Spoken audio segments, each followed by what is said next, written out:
This is Africa, the land of the forefathers that remains the land of the forefathers, where power remains a domain of the elderly, held onto by the so-called war veterans, freedom fighters, now self-dubbed comrades.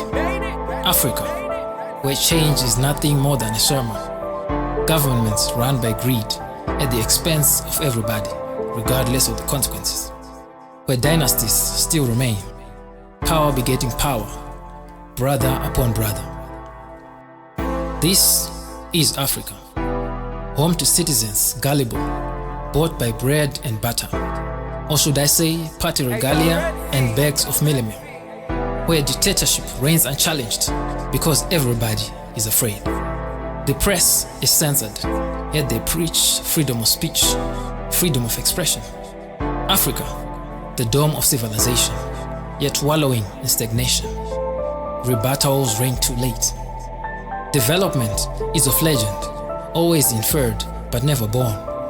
With the most brilliant minds on earth, nothing but paper degrees to show for. Africa, where the pen is truly not mightier than the sword.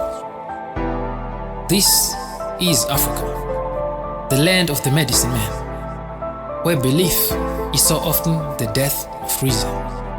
A grown man, a father, forces himself on his own daughter, his flesh and blood, simply because it is Sangoma recommended.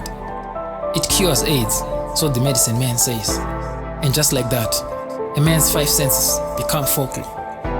Abomination, a once long told tale, just like that, tiptoedly has become a common phenomenon.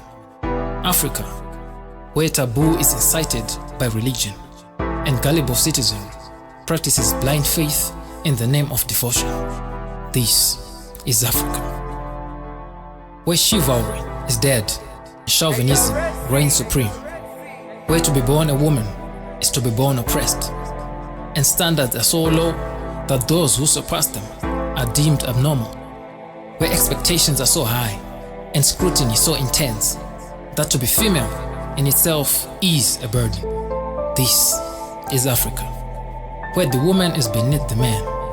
Such doctrines indoctrinated into young girls from birth, and they grow up with a second-rate mentality, victimized by culture, alien to emancipation. This is Africa, where greener pastures are beyond the horizon, and the miracle is always around the corner. This is Africa, where I was born and bred, richest in minerals and the fertilest of soils and air, yet the most starved of all continents. Thirsty, yet knee-deep in a pond is our plight, where aid is how entire nations get by. Year in, year out, governments major the minor, funding electoral campaigns with taxpayer money. As soon as elected, how to stay in power becomes the orient, and constituencies that voted become footstools, folktales, stepping stones in one's political ascendance. And like all tales, they remain in the past, victims of circumstance, victims of democracy, which like a raft keeps one afloat, but their feet always drenched. This is Africa, my Africa, decades-old home that remains unfamiliar.